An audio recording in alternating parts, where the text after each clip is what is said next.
அத்தியாயம் 82. அல் இன்ஃபித்தார், பிளந்து விடுதல். அளவற்ற அருளாளனும் நிகரற்ற அன்புடையோனுமாகிய அல்லாஹுவின் பெயரால். வானம் பிளந்து விடும்போது, நட்சத்திரங்கள் உதிர்ந்து விடும்போது, கடல்கள் கொதிக்க வைக்கப்படும் போது, மண்ணறைகள் புரட்டப்படும் போது, ஒருவன் தான் முற்படுத்தியதையும் பிற்படுத்தியதையும் அறிந்து கொள்வான். மனிதனே, மரியாதைக்குரிய உனது இறைவன் விஷயத்தில் உன்னை ஏமாற்றியது எது? அவனை உன்னை படைத்து உன்னை சீராக்கி உன்னை செம்மைப்படுத்தினான்.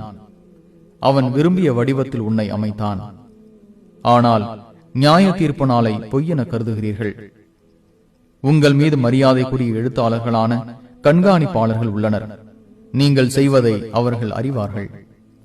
நல்லோர் இன்பத்தில் இருப்பார்கள், பாவிகள் நரகில் இருப்பார்கள். தீர்ப்பு நாளில் அதில் அவர்கள் கருகுவார்கள். அதை விட்டும் அவர்கள் மறைந்து விடுவோர் அல்லர். தீர்ப்பு நாள் எதுவென முஹம்மதே உமக்கு எப்படி தெரியும்? பின்னரும் தீர்ப்பு நாள் எதுவென உமக்கு எப்படி தெரியும்? அந்நாளில் எவரும் எவருக்கும் சிறிதளவும் நன்மை செய்ய முடியாது. அந்நாளில் அதிகாரம் அல்லாஹுக்கே.